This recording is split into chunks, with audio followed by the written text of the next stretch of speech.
Baghdad, वो शहर जहां दजला का पानी रात को चांद की रोशनी में चांदी की तरह चमकता था।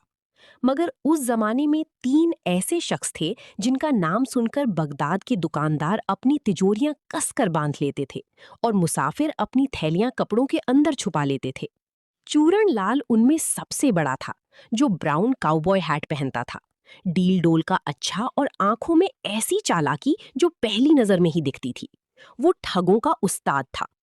कल्लू कबाब चूरण लाल का दायां हाथ था, मोटा, पस्त कद, घनी मूछें और हमेशा हंसते रहने वाला। उसकी हंसी ऐसी थी कि सामने वाला सोचता कि ये बहुत भला आदमी है, और यही उसकी सबसे बड़ी चाल थी। ठग्गूमल तीसरा साथी था, दुबला पतला और तेज कदम। जब किसी को धोखा देकर भागना होता तो ठग्गूमल सबसे आगे होता। शहर की हर गली उसे जबानी याद थी। इन तीनों का एक ऐसा जाल था जो शहर में बरसों से फैला हुआ था, मगर पिछले एक हफ्ते से उनके हाथ एक फूटी कौड़ी भी नहीं लगी थी। शहर के लोग होशियार हो गए थे और मुसाफिरों की आमद कम हो गई थी।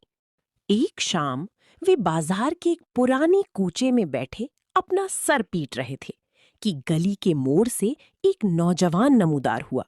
वो नौजवान दिखने में बिल्कुल सीधा साधा था, चेहरे पर ऐसी मासूमियत जिसे देखकर यकीन हो जाए कि उसे दुनिया की हवा भी नहीं लगी।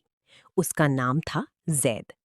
एक हाथ में उसने दुबले पतले गधी की रस्सी थामी हुई थी और दूसरे हाथ में मिट्टी की एक पुरानी हांडी, जिसे सीने से ऐसे लगा रखा था जैसे उसमें उसकी जान हो।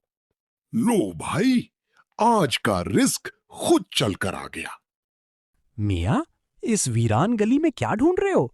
कुछ खो गया है क्या? साहब, मैं बड़ी मुसीबत में हूँ। ये गधा जो दिखने में मरियल है, असल में मेरे दादा का तिलिस्मी गधा है।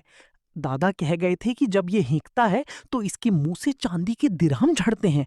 जब से शहर लाया हूँ ये चुप हो गया है। मुझे डर है कि खलीफा के सिपाही इसे छीन लेंगे। मैं चाहता हूँ कि इसे सस्ते में बेचकर यहाँ से निकल जाऊं। लालच एक अजीब चीज है। ये अक्ल की आंखों पर ऐसी पट्टी बांध देता है कि इंसान वो भी नहीं देख पाता जो साफ दिख रहा हो। मियाँ, ये तो आम जानवर लगता है, मगर तुम्हारी परेशानी देखकर हम इसे 10 दिनार में ले लेते हैं। जैद ने रुआं सा मुंह बनाया, पैसे जेब में डाले, हांडी उठाई और 30 कदमों से ओझल हो गया। तीनों ने फौरन गधी को घेरे में ले लिया। मारो इसे, हैंगेगा तो दिरहम निकलेंगे। ठग्गूमल ने जोर से डंडा मारा, मगर गधे ने हेंगने के बजाय वो किया जिसकी एक गधे से तवक्को की जा सकती थी। उसने ऐसी गलाजत फैलाई कि तीनों के कीमती कपड़े तबाह हो गए और गली बदबू से भर गई। ये तो हमें ठग गया। वे तीनों गुस्से में पागल होकर भागे। शहर से बाहर एक दरख्त के नीचे उन्होंने देखा कि गोपाल सुकून से बैठा अपनी हांडी में चमचा हिला रहा था। इससे ऐसी लजीज खुशबू आ रही थी कि ठगों के मुंह में पानी आ गया। ओ मक्कार, वो गंदा गधा बेचा तूने?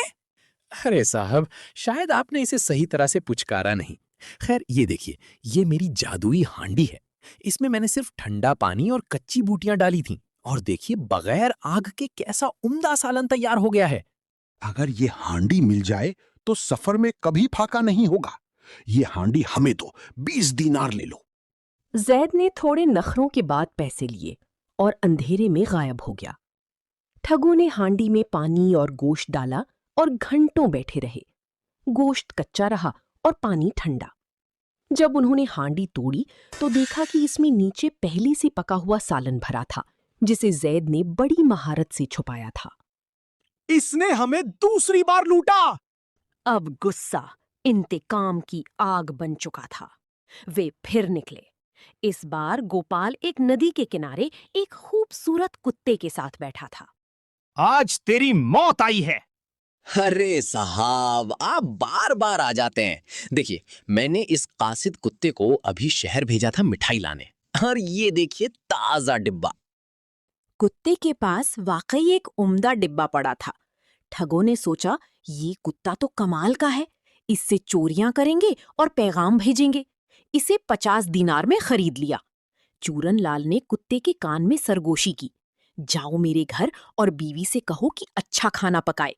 रस्सी छूटती ही कुत्ता ऐसा भागा कि फिर कभी नजर नहीं आया। अब उनके पास न गधा था, न हांडी, न कुत्ता और न जेब में पैसे। उन्होंने कसम खाई कि अब चूरन लाल को जिंदा नहीं छोड़ेंगे। मीलों का सफर तय करके वे एक खजूर के बाग के पास पहुंचे, जहां चूरन लाल एक झोपड़ी के बाहर बैठा था।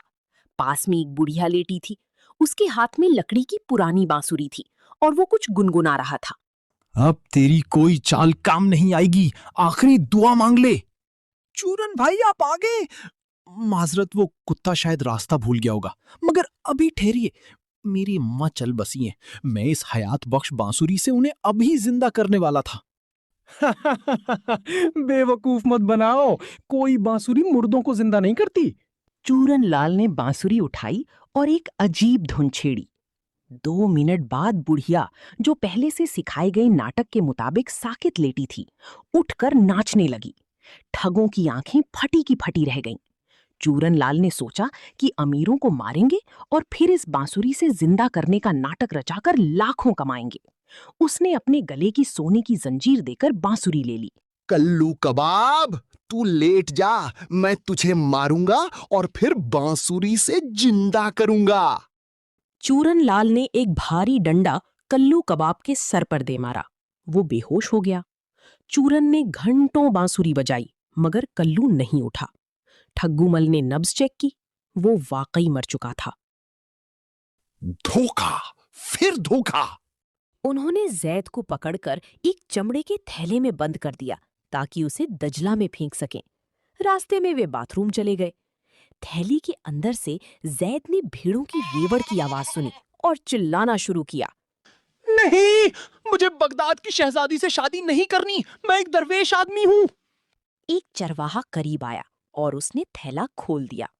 भाई, शहजादी से शादी करने से कौन इनकार करता है? भाई, इस थैले में जो थोड़ी देर बंद रहता है उसकी हर बीमारी दूर हो जाती है। देखो, मेरी आंखें ठीक हो गईं। चरवाहा लालच में आ गया और खुद थैले में बैठ गया। जफर उसकी भेड़ें लेकर निकल गया। चूरन लाल और ठग्गूमल ने आकर थैले को दरिया में फेंक दिया। अगली सुबह जब उन्होंने जैद को भेड़ों के रेवड़ के साथ देखा तो उनके पैरों तले से जमीन निकल गई। चूरन भाई, जहां आपने मुझे फेंका था वहां नीचे पानी के बादशाह का दरबार है। उसने ये भेड़ें दी और कहा कि अगर कुछ और मजबूत साथी लाओ तो उन्हें सोने के महल अता करूंगा। दोनों के मुंह से राल टपकने लगी। जैद उन्हें दरिया के गहरे मकाम पर ले गया और उन्हें अलग अलग थैलों में बंद करके भारी पत्थर बांध दिए। चूरन लाल पहले गया, फिर ठग्गूमल। जब पानी के बुलबुले खत्म हुए तो चलो, बगदाद के ये मशहूर ठग अपने अंजाम को पहुंच गए। बरसों बाद जैद एक दूर दराज बस्ती में ईमानदार ताजिर बनकर जिंदगी गुजार रहा था। एक दिन ठग्गूमल, जो किसी तरह बच निकला था, वहां आया। जैद ने उसे पहचान लिया, मगर ठग्गूमल उसे ना पहचान सका। भाई, आप यहाँ कैसे आए? बस माई, क्या बताऊं, एक ठग ने मुझे इस हाल में पहुंचा दिया। घबराओ नहीं, मेरे पास एक ऐसी चीज है जिसे पहनकर तुम्हारे दिन बदल जाएंगे। ये एक जादुई टोपी है, तुम जैसे ही इसे पहनोगे गायब हो जाओगे, कोई तुम्हें नहीं देख पाएगा, फिर तुम कुछ भी चुरा कर खा सकते हो। ठग्गूमल ने खुशी खुशी वो टोपी पहन ली और एक हलवाई की दुकान पर जाकर मुफ्त की मिठाई खाने लगा। ए चोर, तेरी हिम्मत कैसे हुई? मेरी आंखों के सामने मेरी मिठाइयां खा रहा है। ठग्गूमल को खूब मार पड़ी। ठग्गूमल सड़क के बीच खड़ा अपनी किस्मत को रो रहा था और लोग उसे पागल कह रहे थे। वो अपना दिमागी तवाजुन खो चुका था। जैद एक वीरान बस्ती में जा बसा था। वहां उसने एक सराय बनाया हुआ था जहां वो मुसाफिरों की खिदमत करता था। एक शाम उसे दीवार पर एक साया नमूदार होता दिखा। जब उसने देखा तो वहां एक आदमी बहुत ही बुरे हाल में था, जिसकी आंखों में नफरत भरी हुई थी। जैद थिटका। वो चूरन लाल था, चूरन लाल ठग, जिसे जैद ने बोरे में बंद करके दरिया में फेंका था। उस दिन किसी तरह से वो बच गया था और अब बदली की आग में आया था। चूरन लाल ने जैद को पहचानने में एक लम्हा भी न लगाया और एक जंग आलूद खंजर निकाला। अब तुझे मुझसे कोई नहीं बचा सकता। अब ना तेरा कोई गधा काम आएगा और ना कोई जादुई चीज। चूरन भाई, अच्छा हुआ आप आ गए। मैंने समंदर के बादशाह से आपका हिस्सा ले रखा है। ठग्गूमल भी तो महल में ऐश कर रहा है, फिर आप क्यों नहीं? चूरन लाल ठिठका। खंजर वाले हाथ थोड़े ढीले पड़े। जैद ने कहा, मेरे पीछे आओ। चूरनलाल ने सोचा, पहले सोना ले लूं, फिर इसे मारूंगा। जैसे ही चूरनलाल तहखाने के अंदर जाता है, वो दरवाजा बंद कर देता है और कोतवाल की पुलिस को खबर कर देता है कि मेरे तहखाने में बगदाद का एक बहुत खतरनाक ठग मौजूद है। पुलिस आकर चूरनलाल को ले जाती है। जाने से पहले चूरनलाल जैद से कहता है, तुम तो हमसे भी बड़े ठग निकले। चूरन भाई, मैंने कभी किसी ईमानदार को नहीं लूटा। मैंने तो बस उन लोगों को आईना दिखाया जिनकी आंखों पर लालच की पट्टी बंधी थी। आप लोगों ने पूरी जिंदगी गरीबों का माल मारा, मैंने बस आपका माल आप ही को बेचा।